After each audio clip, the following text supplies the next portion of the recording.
In the center of the frame stood a toddler, barely 2, hair sticking up in soft defiance. He wore a red shirt with a faded rocket ship and no shoes. In front of him sat a German shepherd, tall and regal even in rest, ears alert, eyes dark and patient.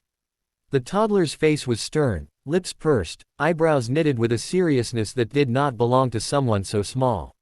"No," the toddler said, finger wagging. His voice was thick with determination. "No, Max." Max did not move. He lowered his head a fraction, as if listening. The toddler took a step closer, planted his feet wide, and continued in a stream of babble that sounded like scolding even if the words were mostly lost to toddler language. He pointed at the dog's mouth, then at the ground, then at his own chest. The person filming laughed, softly at first, then with surprise. "Oh my God," she whispered. "What are you doing, buddy?" The toddler finished his lecture with a firm nod and a final, "No." Max lifted his eyes, met the toddler's gaze, and then, slowly, licked his lips and looked away. The toddler relaxed, his shoulders dropping, and reached out to pat the dog's head. Max leaned into the touch. The clip ended there. 20 seconds. No explanation. By nightfall, it had been shared thousands of times. I did not expect it to change anything. I was the one behind the camera, and to me it was just a moment, funny and tender, the kind of thing you sent to grandparents and saved on your phone. I posted it with a caption about toddlers thinking they were in charge of the world. Friends commented with laughing emojis. Someone said Max looked ashamed. Another joked that the toddler had clearly won. But as the video traveled beyond my small circle, the comments shifted. People slowed it down, replayed it, noticed the way Max's posture softened, the way my son's voice trembled not with anger but with concern. Someone wrote, "That kid isn't scolding. He's protecting." I watched it again, this time with the sound up, the background noise clearer. You could hear, faintly, the jingle of a gate, the clink of metal. You could hear my own sharp intake of breath just before the toddler spoke. There was something in the moment I had not named, something that lived under the humor. Max had been trained as a service dog. Before he was ours, he had belonged to my father. My father had died 3 months earlier. The house felt hollow without him. Even after we moved back into it, after my husband and I decided to stay rather than sell, there were rooms that echoed with absence. The study where my father used to sit smelled faintly of leather and dust. His mug still waited by the sink. Max followed me everywhere, his nails clicking softly on the hardwood, as if he were afraid to lose another person. My son, Eli, had been too young to understand death. He had known his grandfather as a presence, a voice that hummed old songs, hands that lifted him high. After the funeral, Eli wandered the house calling out, "Pa." As if my father had simply stepped into another room. I would gather him up, press my face into his hair, and tell him Pa loved him very much.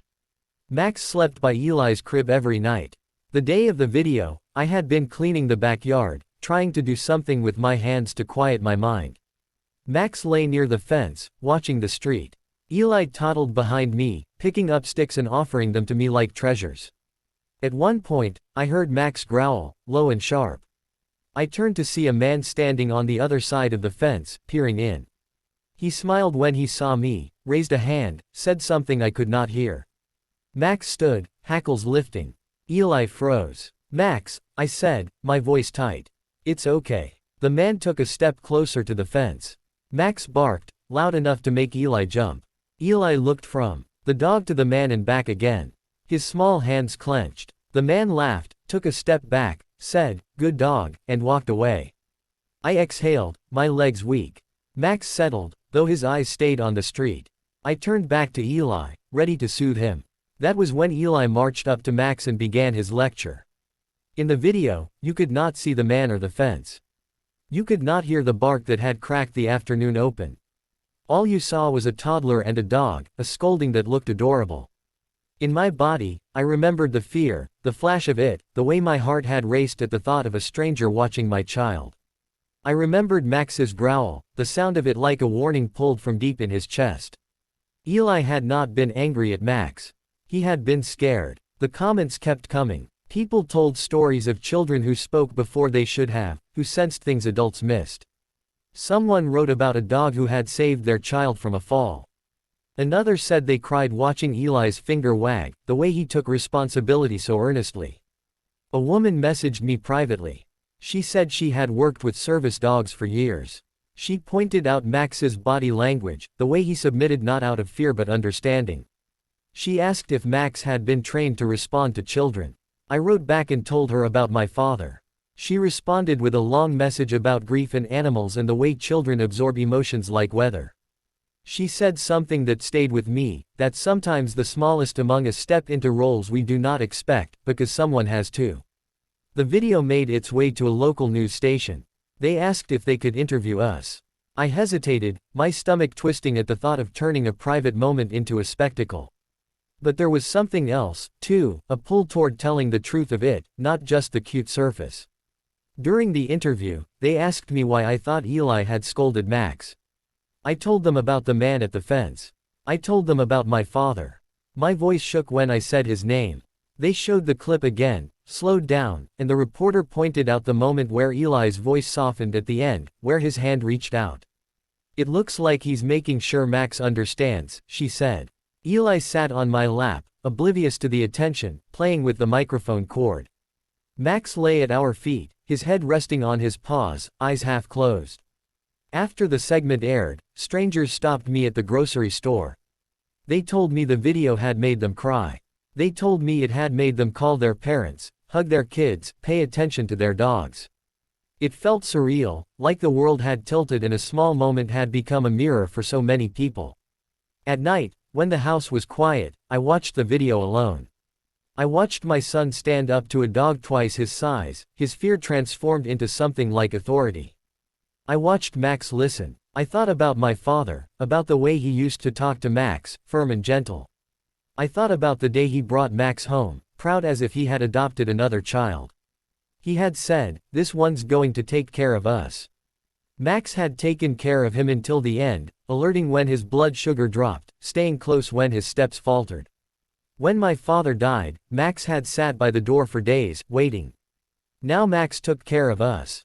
A week after the video went viral, something happened that no one recorded. We were walking in the park, Eli between us, his small hand in mine, Max on a leash. The leaves had begun to turn, the air crisp. Eli babbled happily, pointing at squirrels. I felt almost normal. A sudden shout cut through the park. A man stumbled out from behind a tree, waving his arms, his face red. He smelled of alcohol even from a distance. My heart slammed into my ribs. Max moved instantly, placing himself between Eli and the man, his body tense, a low growl rumbling. The man laughed, took a step closer.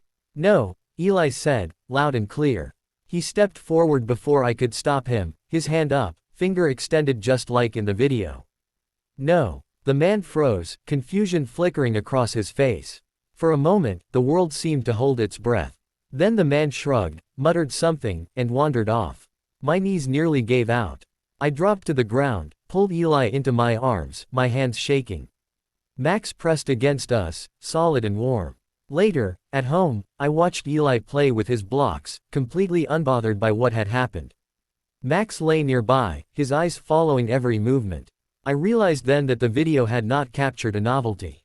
It had captured a pattern, a truth about the way my son was learning to navigate the world, not with fear alone but with a sense of agency.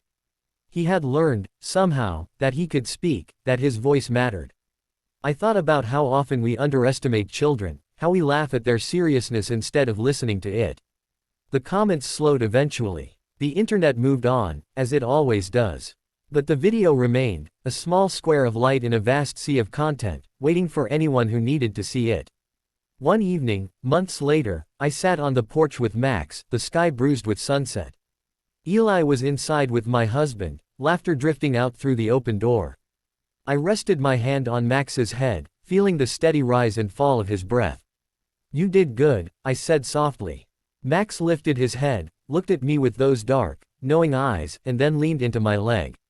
I thought of my father again, of the way love moves through time, how it finds new forms. I thought of a toddler's scolding, of a dog's obedience, of a camera that happened to be recording when fear turned into courage. Sometimes the unbelievable thing is not what we see, but what we finally understand.